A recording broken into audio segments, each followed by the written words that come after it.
Микрофон беріңіздер. Мирлан Сақбекович, менде сұрау емес, менде сөз. Маға лидер фракцияның сөзін беріп қойыңыз, мен өзім ойымды айтып қойын. Мақұл, 10 минут чейін. Лидер фракцияның уақытын сұрап отырады. Бақтыргеш, сөз сізде. Урматтуу төраға, урматтуу депутаттар, акыркы сунушталган шайлоо мыйзамы жана мамлекеттик башкаруу форма боюнча маселелерге токтолуп кетейин деп атам. Сунушталган мыйзамдагы 9% чектик калтыруу мен оюм боюнча бул парламентаризмдин жок болушун башталышы. Анткени сыртта жүргөн саясатчылардын жана коомчулуктун оюн эске алган жокпуз. Бұл жерде 9% менен партиялар биригет деген ой айтылып жатат. Ооба, алар биригет. Бирок идея менен эмес, кызыкчылыктар менен биригишет. Партиялардын келечеги жок болуп, бул система толугу менен кыйроого учурайт. Анда урматтуу коллегалар, анда конституцияны өзгөртүп бербейликпи? Башка башкаруу формасына өтпөйлүкпү?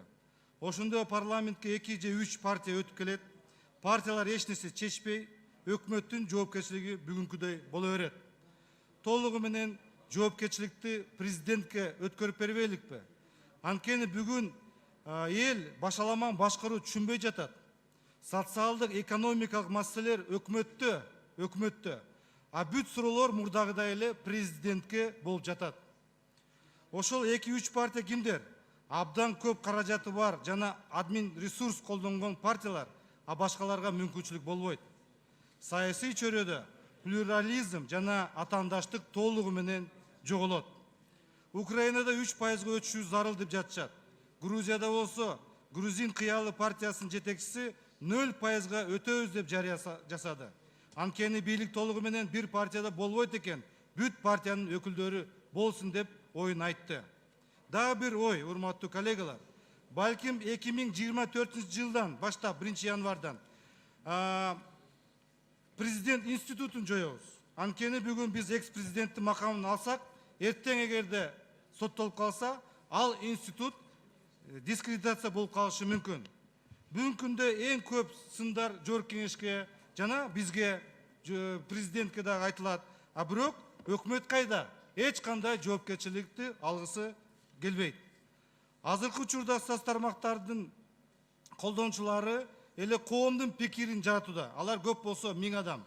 А элдин пикирин виртуалдык коомдон эмес, чынында башка механизм аркылуу билсек болот. Бул референдум. Урматтуу коллегалар, мен сиздерге бул мыйзам долбоорун берем. Коомчулук менен, айрым саясий партиялар менен биргеликте референдум боюнча мыйзам долбоорун даярдадык. Бул маселе мамлекеттик башкаруу системасын тандоо. Мына биз анализ кылдык, 6 референдум өттү 96 жылдан баштап. Бул референдумдарды анализ кылып көрсөк, ар дайым бийлик өзү тандап жана Кыргызстан элине сунуштап турду. Биздин жарандарыбыз болсо бийлик тандаган жана сунуштаган башкаруу системасын кабыл алууга мажбур болуп турду.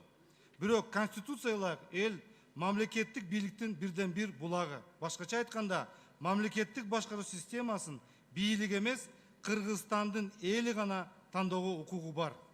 Ошого байланыштуу биз коомчулуктун кароосуна Кыргыз Республикасында мамлекеттик башкаруу системасы тандоо укугун Кыргызстандын элинин кароосуна коюу боюнча референдумду өткөрүү жөнүндөгү мыйзам долбоорун сунуштайбыз. Биз элдин тандоосуна улуттуу 2 суроону коебуз жана өзү тандасын. Биринчи, же президенттик башкарууну тандасын, же парламенттик башкарууну тандасын. Ошондо Кыргызстан эли мамлекеттик башкаруу системасын тандагандан кийин жаңы конституциянын долбоорун даярдап жана кабыл алсак, мен ойлойм бул туура болот. Ушунда жаңы конституция 24-жылдан баштап күчүнө кирет. Урматтуу коллегалар, учурда бизге коомчулуктун тарабынан сындар айтылып, таркап кетсин деген сунуштар чыгып жатат. Кыргызстанга парламент кереги жок деп абдан көп сөздөр айтылат. Бирок мен айтат элем, бизге 1 жыл калды, биздин парламент аягына чейин иштеш керек.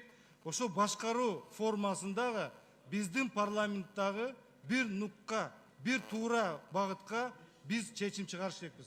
Ошон үчүн урматтуу коллегалар, сиздерге барыңыздарга кайрылам. Ошол мыйзам долбоорду референдум жөнүндө ар бирөөңөргө биз жөнөтөбүз. Ошо ар бирөөңөр сиздер карап чыгып, өзүңөрдүн оюңарды айтсаңар болот. Мына күзгө келгенде ошол маселеге биз кайра келебиз. Биздин бул жерде экинчи окууда сунуштун бергенбиз. Биз экинчи окууда сунуш берген эки эле сунуштар өттү, бирок калганы сунуштар өтпөй калды. Экинчи окууда биз добушун берип, бирок үчүнчү окууда биз бул мыйзам долбоорго добушун каршы беребиз. Рахмат.